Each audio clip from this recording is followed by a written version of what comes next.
श्री शिवाय नमस्तुभ्यम। जय श्री कृष्णा। स्वागत है आपका हमारे YouTube चैनल प्रियंका शास्त्र ज्ञान में। आज के वीडियो में हम जानेंगे मोक्षदा एकादशी व्रत कथा के बारे में।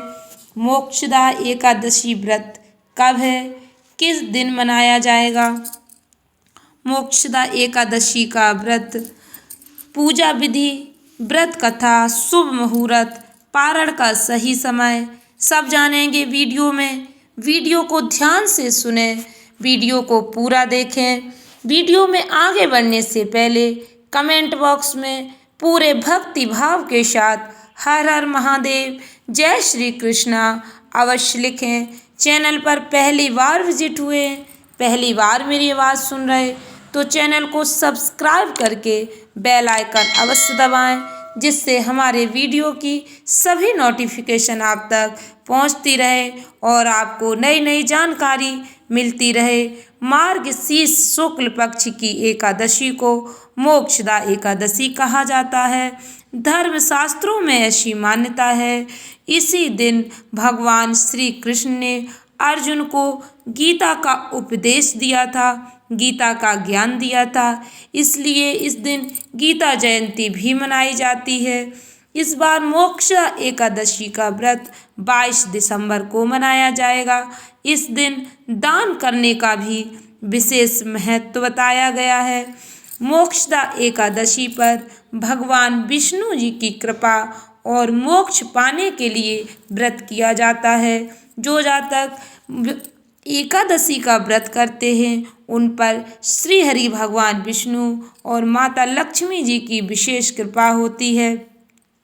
जो जातक एकादशी पर व्रत रखकर भगवान श्री हरि विष्णु जी की पूजा करते हैं और भगवत गीता के 11वें अध्याय का पाठ करते हैं तो उनके कई जन्मों के पाप समाप्त हो जाते हैं।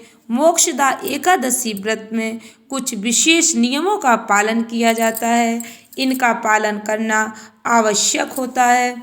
एकादशी व्रत एक दिन पहले ही शुरू हो जाता है। एकादशी व्रत से जुड़े कुछ नियम एकादशी के एक दिन पहले ही शुरू हो जाते हैं। एकादशी व्रत रखने के साथ साथ जो लोग एकादशी का व्रत नहीं रखते उन्हें भी कुछ विशेष नियमों का ध्यान अवश्य रखना चाहिए। इससे भगवान श्री हरि विष्णु जी की कृपा प्राप्त होती है। हिंदू पंचांग के अनुसार मोक्षदा एकादशी इस बार 22 दिसंबर को मनाई जाएगी। एकादशी तिथि का प्रारंभ 22 दिसंबर को सुबह 8:16 पर होगा और एकादशी तिथि का समापन 23 दिसंबर को सुबह 7:11 पर होगा। मोक्षदा एकादशी का पारण इस बार दोपहर 1:22 से लेकर दोपहर 3:26 तक होगा। 23 दिसंबर को मोक्षदा एकादशी की पूजन विधि, इस दिन भगवान श्री हरि विष्णु जी और उनके कृष्ण अवतार दोनों की ही पूजा की जाती है। मोक्षदा एकादशी के दिन प्रातःकाल सुबह जल्दी उठकर स्नान करके साफ वस्त्र धारण करें, व्रत का संकल्प लें, एक चौकी पर पीला कपड़ा बिछाएं, उस पर भगवान श्री हरि विष्णु जी और ठाकुर जी, लड्डू गोपाल जी या फिर कृष्ण भगवान की जो भी आपके घर में प्रतिमा है उसकी स्थापना करें। लाल या पीले कपड़े में लपेटकर गीता की नई प्रति भी स्थापित करें। फल, मिष्ठान, पंचामृत जो भी आपके पास है वह भगवान श्री हरि विष्णु जी को समर्पित करें। गीता के मंत्रों का जाप करें। गीता का संपूर्ण पाठ तो यदि आप कर सकते हैं तो करें, यदि नहीं कर सकते हैं तो अध्याय 11 का पाठ अवश्य करें। बाद में अपनी जो भी मनोकामना है उसकी प्रार्थना करें। भगवान श्री हरि विष्णु जी, लक्ष्मी नारायण भगवान के सामने आपकी जो भी कामना है उसकी प्रभु से प्रार्थना करें, आपकी कामना अवश्य पूर्ण होगी। इस दिन दान करने का फल कई गुना मिलता है। इस दिन दान करने का फल अनंत गुना प्राप्त होता है। मोक्षदा एकादशी के दिन कुछ विशेष उपाय करने से भगवान श्री हरि विष्णु जी और लक्ष्मी नारायण भगवान की कृपा आपको अवश्य प्राप्त होगी।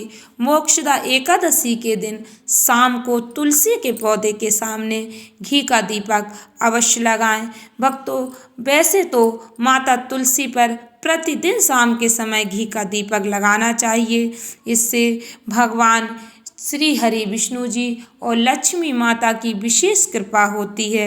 इसके साथ ही ओम वासुदेवाय नमः मंत्र का जाप करते हुए तुलसी के पौधे के आसपास 11 परिक्रमा करें।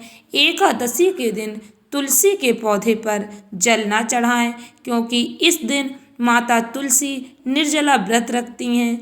मोक्षदा एकादशी पर भगवान श्री हरि विष्णु जी की पूजा करते समय पीले रंग के गेंदे के फूल अवश्य चढ़ाएं। अगर गेंदे के फूल नहीं हैं तो कोई भी पीले रंग के फूल आप चढ़ा सकते हैं, किंतु भगवान श्री हरि विष्णु जी को पीले रंग के पुष्प अवश्य चढ़ाएं।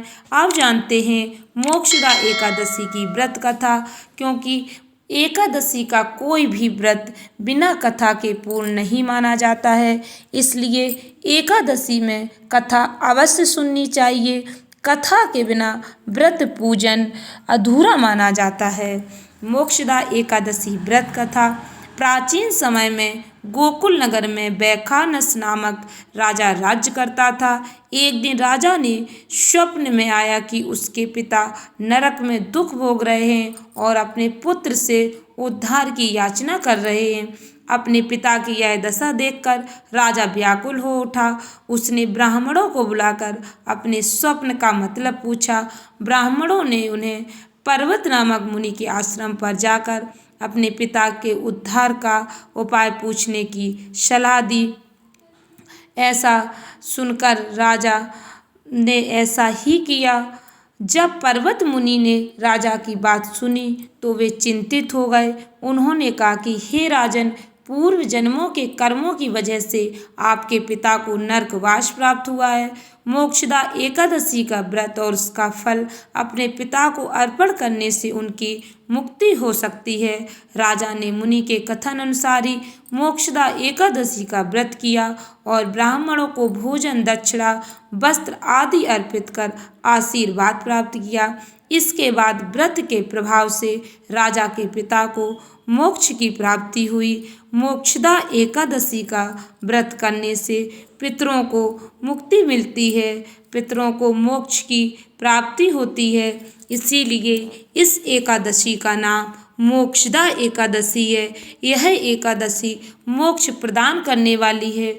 जो जातक एकादशी का व्रत रखते हैं उन्हें भी मोक्ष प्राप्त होता है, और उनके कुल में यदि उनके प्रेत भटक रहे हैं तो उन्हें भी मोक्ष प्राप्त होता है।